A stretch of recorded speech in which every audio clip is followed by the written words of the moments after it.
நிகழ்ச்சின்றது இதுதான் முதல் தடவை இங்கே நான் வர்றது.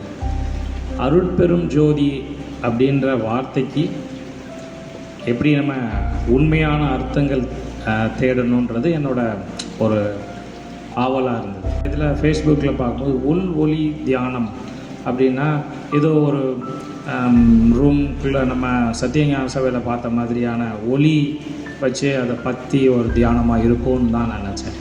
ஆனால் இங்கே வந்ததுக்கப்புறம் தான் நான் நினைக்கிறது வேறு.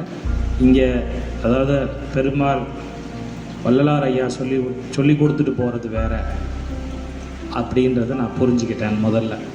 ரெண்டாவது, மனம் உருகி நான் ஐயா காலையில் சொல்லும்போது சொல்லியிருந்தாங்க, ஒரு ஐயா பாட்டு படித்தாங்கல்ல காலையில், மனம் உருகி கண்ணீர் வந்தது அப்படின்னா எனக்கு இந்த கிளாஸில் மனசை விட்டு ஒரு அழுகையில் ஒரு சந்தோஷம் அப்படின்றது இன்னைக்கு காலையில் தான்.